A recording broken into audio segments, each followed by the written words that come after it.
Hello मेरे प्यारे बच्चों, कैसे हैं आप सभी। Welcome back to the new class. Today we are continuing your English grammar book, Grammar Pathways for class third, and this book is by Riddhi Series and published by Children's Voice Publication. Students, today we are going to start a new chapter, chapter number 21, and the name of the chapter is Antonyms.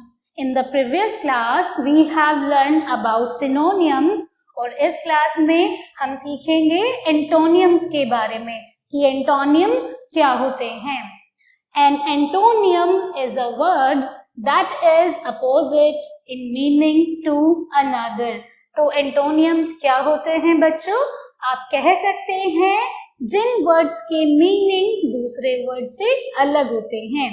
Now we will understand antonyms with the help of few examples. First word is beautiful, यानी कि सुंदर। इसका opposite word क्या होगा बच्चों? Opposite will B अगली, यानी कि अगर सुंदर है तो अपोजिट होगा अगली, यानी कि भद्दा या फिर बदसूरत। Next is big. एंटोनियम क्या होगा बिग का? बिग माने बड़ा और इसका opposite word will be small. Next is confident. यहाँ पर कॉन्फिडेंट है, कॉन्फिडेंट का अपोजिट क्या होता है? टिमिड, यानी कि मैं बहुत ही कॉन्फिडेंट हूँ, मुझे मेरे ऊपर पूरा विश्वास है। लेकिन इसका अपोजिट वर्ड क्या होगा? It will B timid. Next is bright, यानी कि बहुत चमकीला। इसका अपोजिट क्या होगा बच्चों? डल।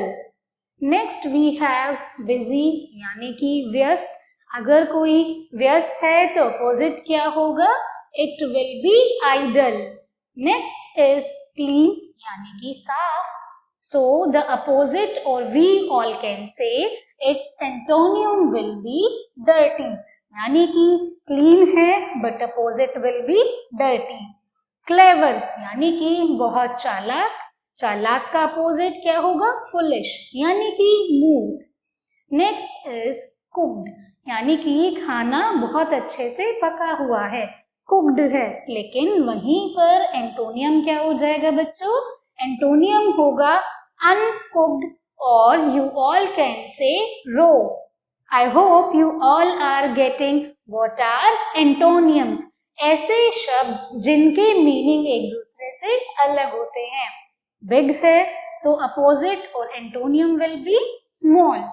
नाउ डीप, यानी कि बहुत गहरा है, डीप है, but antonym will B shallow. I hope बच्चों you all are getting about antonyms.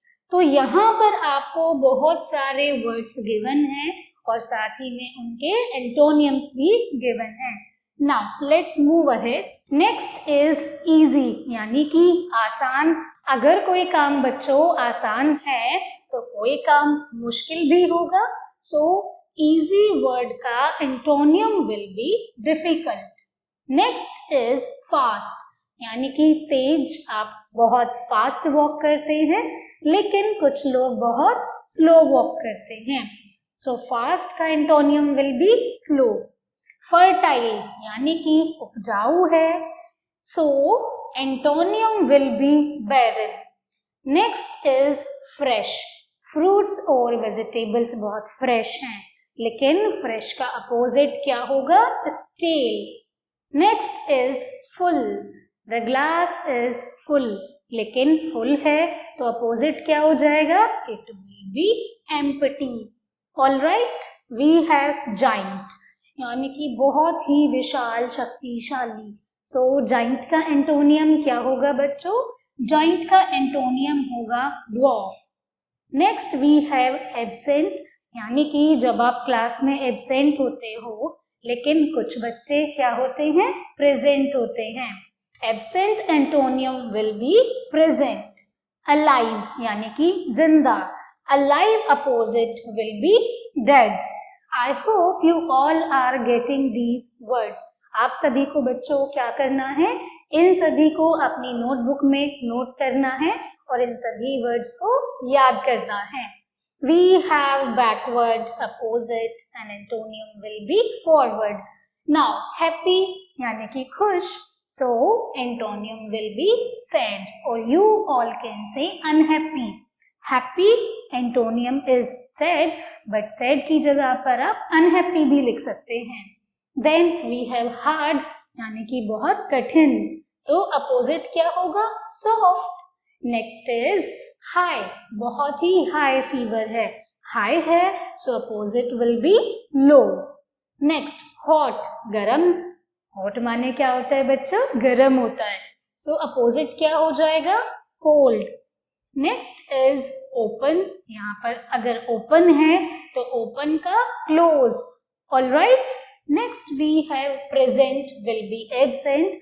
हमने यहाँ पर भी देखा था, एब्सेंट है तो प्रेजेंट होगा और ये वाइस वर्सा होंगे, प्रेजेंट है तो एब्सेंट हो जाएगा. Very good. Now we have rich. Rich कौन होते हैं? अमीर. रिच है तो पुअर पीपल भी होते हैं, रिच, पुअर. नेक्स्ट शार्प यानी कि नुकीला. So what will be the antonym of sharp? It will B blunt. Silent यानी कि शांत यानी कि चुप, so antonym will be noisy. Next we have strong यानी कि मजबूत, so antonym will be weak. We have sweet, antonym will be bitter. मीठा है तो कड़वा भी है, यानी कि मीठे का एंटोनियम क्या हो जाएगा? कड़वा. Now we have tall, opposite of tall will be short.